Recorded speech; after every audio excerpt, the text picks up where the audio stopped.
രാവിലെ വന്നൊരു വാർത്തയുണ്ട്, കോൺഗ്രസിന്റെ വ്യാജനായി CPM നേതാവ് ഇറങ്ങിയിട്ടുണ്ട്.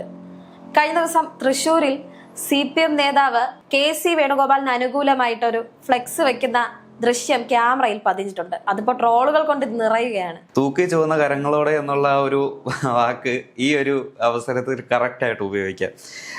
അതായത് നമ്മൾ പണ്ട് ചെറുപ്പത്തിൽ ഒരു കഥ വായിച്ചിട്ടുണ്ട്. അതായത് രണ്ട് മുട്ടനാടുകൾ കൂട്ടിയിടിക്കുമ്പോൾ അതിലെ തലയിൽ നിന്ന് ഒഴുകുന്ന കട്ടച്ചോര നക്കി തുടയ്ക്കാൻ വേണ്ടി വരുന്ന ചെന്നായ നോക്കി നിൽക്കുന്ന ഒരു സീൻ. ശരിക്കും പറഞ്ഞാൽ അതാണ് ഇവിടെ സംഭവിക്കുന്നത്. കോൺഗ്രസിലെ ഒരു മുഖ്യമന്ത്രി കസേര ആര് കയറും എന്നുള്ള തർക്കം നടക്കെ ഇടത് ക്യാമ്പിൽ ഒരു ആഹ്ലാദവും അതിനിടയിൽ ഒരു ഗൂഢാലോചനയും നടക്കുന്നുണ്ട്. ഇതുവരെ അവരുടെ തെറ്റുകൾ തിരുത്തുക എന്നുള്ള ഒരു ആലോചന അവർക്ക് ഇതുവരെയായിട്ടും തലയിൽ വന്നിട്ടില്ല. അപ്പം അതിന് പകരം എങ്ങനെ കോൺഗ്രസിനെ തകർക്കാം, അല്ലെങ്കിൽ NDAയുമായുള്ള ഒരു അവിശുദ്ധ ബന്ധം എങ്ങനെ ഒരു നിലനിർത്താം എന്നുള്ള ഒരു പ്ലാനിങ്ങിലാണ് അവരുടെ ക്യാമ്പ് ഇപ്പോഴും കഴിഞ്ഞു പോകുന്നത്.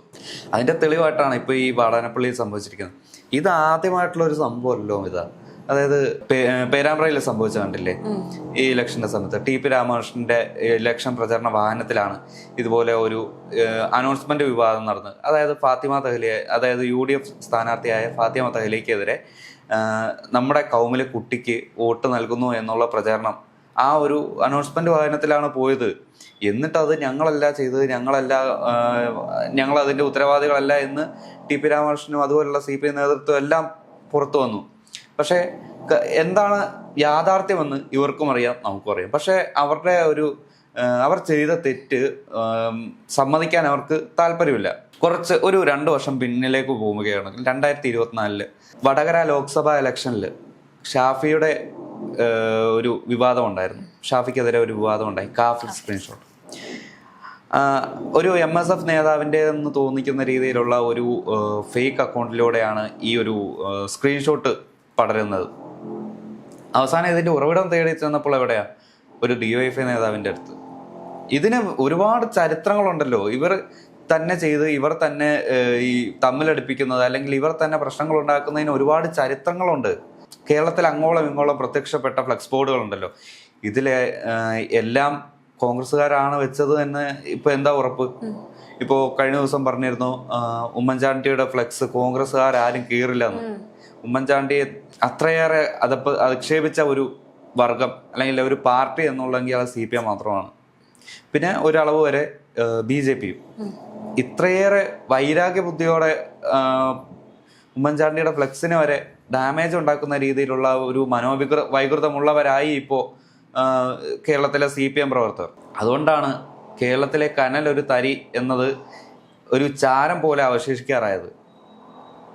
കഴിഞ്ഞ ദിവസം കോൺഗ്രസിന്റെ ഒരു മുതിർന്ന നേതാവ് KC ജോസഫ് അദ്ദേഹം പറഞ്ഞിട്ടുണ്ടായിരുന്നു, അദ്ദേഹത്തിനെതിരെ വ്യാജ പോസ്റ്റുകൾ വരുന്നുണ്ട്, അദ്ദേഹം അങ്ങനെ പറഞ്ഞിട്ടില്ല എന്നൊക്കെ. അപ്പൊ അതും ഈ CPMകാരുടെ കൈയായിരിക്കില്ലേ? പിന്നെ അല്ലാതെ എവിടെ പോകാനാ? അതായത് ഇവർക്ക് വേണ്ടി മാത്രം ഒരു സൈബർ വിങ് ഉണ്ടെന്ന് എനിക്ക് ഞാൻ പറഞ്ഞിട്ടത് അറിയേണ്ട ആവശ്യമില്ലല്ലോ. അത് എല്ലാവർക്കും അറിയുന്ന കാര്യമാണ്. അതിൽ നിന്നാണ് ഇതുപോലുള്ള ഒരു ന്യൂസിന്റെ ഹെഡ് വെച്ചിട്ടോ അല്ലെങ്കിൽ നേതാക്കളുടെ ഹെഡ് വെച്ചുള്ള ഒരു പ്രസ്താവനകൾ ഇറക്കുന്നത്.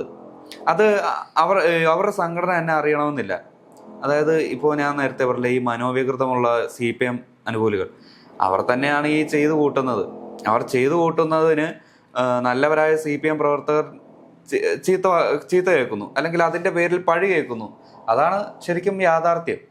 പക്ഷെ കോൺഗ്രസിന്റെ ഭാഗത്ത് നിന്ന് ഇങ്ങനെ ഒരു വീഴ്ച ഇതുവരെ ഉണ്ടായിട്ടില്ലെന്ന് വേണം പറയാൻ. അതെ, അത് മാത്രമല്ല, ഇപ്പോൾ കോൺഗ്രസ് പ്രവർത്തകർ ഫ്ലെക്സ് വെച്ചില്ല എന്ന് പറയുന്നില്ല. പക്ഷെ വല്ലാതെ കത്തി പടർന്നത് ഒരു പക്ഷേ ഈ കൂടുതൽ ഫ്ലെക്സുകൾ അങ്ങോട്ടും ഇങ്ങോട്ടും ഒരു മത്സര ബുദ്ധിയോടെ പ്രത്യക്ഷപ്പെട്ടപ്പോഴാണ്. അതിന്റെ പിന്നിൽ ഈ ഇതുപോലെ സഖാക്കളുടെ ഇടത് കൈകൾ ഉണ്ടെന്നാണ് ഒരു എന്താ പറയുക, എൻ്റെ ഒരു ഇൻസ്റ്റിങ്ക്റ്റ് അതാണ്. ഈ CPMകാരൻ ഫ്ലെക്സ് വെക്കുന്ന കാര്യം പറഞ്ഞല്ലോ, അപ്പൊ അതിനെതിരെ UDF ഇപ്പോ പരാതി നൽകിയിരിക്കുകയാണ്. അവർക്കെതിരെ നടപടി വേണമെന്ന് പറഞ്ഞ് പരാതി നൽകിയിരിക്കുകയാണ്. അത് പരാതി നൽകലൊക്കെ ഒരു എന്താ പറയാ, ഒരു പ്രൊസീജിയർ മാത്രമാണ്. ഇപ്പോൾ കേരളം മുഴുവൻ കണ്ടു ആരാണ് ആ ഫ്ലെക്സ് കൊണ്ടുപോയി വെച്ചത്. അതായത് ഡൽഹിയിൽ അന്ന് 3 നേതാക്കൾ ഒറ്റക്കെട്ടായിട്ട് പറഞ്ഞു കേരളത്തിലുള്ള ബാനറും പോസ്റ്ററുകളും എല്ലാം നീക്കം ചെയ്യണം, എല്ലാം മാറ്റണം. പക്ഷേ ഒന്ന് രണ്ടെണ്ണം അവിടെ തന്നെ അവശേഷിച്ചു. പക്ഷേ പുതിയതൊരെണ്ണം ഒരു ഫ്ലെക്സ് അവിടെ പ്രത്യക്ഷപ്പെട്ടാൽ അവിടെ മറ്റൊരു വിവാദം വീണ്ടും ഉണ്ടാവും, ഹൈക്കമാൻഡിന് അതൃപ്തി ഉണ്ടാവും, അതുവഴി കൂടുതൽ പ്രശ്നങ്ങളിലേക്ക് പോകാനായിരിക്കും സാധ്യത. അതുകൊണ്ടാണ് ഇങ്ങനെ ഒരു പ്രശ്നം ഉണ്ടാകാൻ വേണ്ടിയാണ് കരുതി കൂട്ടി ഈ ഒരു ഫ്ലെക്സ് കൊണ്ടുപോയി സ്ഥാപിച്ചത്. അത് അറിയാത്തവരായിട്ട് ആരും നമ്മുടെ കേരളത്തിൽ ഉണ്ടാവില്ല. കഴിഞ്ഞ ദിവസം ഹൈക്കമാൻഡ് അറിയിച്ചിരുന്നല്ലോ, ഇതുപോലെ ഏത് നേതാവിന്റെ ഫ്ലെക്സ് വെക്കുന്നോ അവർക്കെതിരെ ആയിരിക്കും നടപടി ഉണ്ടായിരിക്കുക എന്ന് പറഞ്ഞിട്ടുണ്ട്. അതുകൊണ്ടായിരിക്കണം ഇവര് ഇങ്ങനെയൊക്കെ കാണിച്ചു കൂട്ടുന്നത്. അതായത് KC വേണുഗോപാലിന് വേണ്ടി ഫ്ലെക്സ് വെക്കുമ്പോൾ ആ ഒരു സാധ്യത വാങ്ങുന്നത് VD സതീശനും കൂടിയായിരിക്കും. അങ്ങനെ ഒരു കണക്ഷനുണ്ട്. അതായത് അവർ രണ്ടുപേരും മുഖ്യമന്ത്രി സ്ഥാനത്തിലേക്ക്, അല്ലെങ്കിൽ അവർ രണ്ടിലൊരാൾ മുഖ്യമന്ത്രി സ്ഥാനത്തിലേക്ക് വരുന്നത് ഇപ്പോൾ ഒരു CPM നേതൃത്വം ഭയപ്പെടുന്നു എന്നുള്ളതാണ് അതിൻ്റെ ഒരു ഉത്തമ തെളിവായി നമുക്ക് ഈ ഒരു കള്ളത്തരത്തെ കാണാം. കാരണം രമേശ് ചെന്നിത്തല ഇവർ അധികം ഭയക്കുന്നില്ല. KCയുടെ കൗശലവും അല്ലെങ്കിൽ VDയുടെ ആ ഒരു അഗ്രസീവ്നെസ്സും, ഇത് രണ്ടും ഈ CPM നേതൃത്വത്തിന് താങ്ങാവുന്നതിനും അപ്പുറമാണ്. അപ്പോൾ അതുകൊണ്ട് ഇവർ രണ്ടും ഈ നേതൃത്വത്തിലേക്ക് വരരുത്. അതായത് KC വേണുഗോപാലിൻ്റെ ഒരു ഫ്ലെക്സ് വെക്കുമ്പോൾ തൊട്ട് ഓപ്പോസിറ്റ് ആയിട്ട് VD സതീശന് വേണ്ടി ഒരു ഫ്ലെക്സ് വരും. അപ്പോൾ അത് 2 ദിവസം കഴിഞ്ഞ് ഇവർ തന്നെ സ്ഥാപിക്കും. അങ്ങനെയുള്ള ഒരു പ്ലാനിങ്ങിലാണ് ഇവർ സ്ഥാപിച്ചത്. പക്ഷേ വെച്ചപ്പോൾ തന്നെ ക്യാമറയിൽ കണ്ടു അത് സംഭവം തൂക്കി എന്നുള്ളത് കൊണ്ട് ഇനി മുന്നിലേക്ക് പോവില്ല എന്നുള്ളതായിരിക്കും മറ്റൊരു യാഥാർത്ഥ്യം. അപ്പൊ അങ്ങനെ നോക്കുകയാണെങ്കിൽ CPMന് അവരുടെ കാര്യം നോക്കി വെറുതെ ഇരുന്നാ പോരെ. എന്തിനാണ് വെറുതെ ഈ വയ്യാവേലിയും കൂടി തലയിൽ വെച്ച് കരുതെന്ന് അറിയില്ല. അതെ, സ്വന്തം കണ്ണിലെ തടി എടുത്തിട്ട് വേണം മറ്റുള്ളവന്റെ കണ്ണിലെ കരടെടുക്കുക എന്നുള്ള ഒരു നാടൻ പ്രയോഗമുണ്ട്. അതായത് ഇനിയൊരു CPMന് തിരിച്ചുവരവുണ്ടോ ഇല്ലയോ എന്നൊന്നും നമുക്കറിയില്ല. പക്ഷേ ഒരു എന്താ പറയുക, ചെയ്തു കൂട്ടിയ പോക്കിരിത്തരങ്ങളൊക്കെ തിരുത്തുക എന്നുള്ള ഒരു സാമാന്യ മര്യാദ അതെങ്കിലും കാണിച്ച് അവരുടേതായിട്ടുള്ള പ്രവർത്തനങ്ങളിലൂടെ മുന്നോട്ട് പോവുക. അല്ലാതെ ഈ കോൺഗ്രസിന്റെ കാര്യത്തിൽ ഇടപെടാൻ നിങ്ങൾക്ക് എന്താണ് അധികാരം? ആട്ടുമുനികൾ തമ്മിൽ കൂട്ടിയിടിച്ച് ഈ ചോര നക്കിയെടുക്കാൻ വേണ്ടി വരുന്ന ചെന്നായെ ഒറ്റയിടിക്ക് രണ്ടും കൂടി ചേർത്തിടിച്ച് കൊല്ലുന്ന ആ ഒരു അവസ്ഥയായിരിക്കും CPMന് ഇനി ഭാവിയിൽ കേരളത്തിൽ കാണാൻ പോകുന്നത്.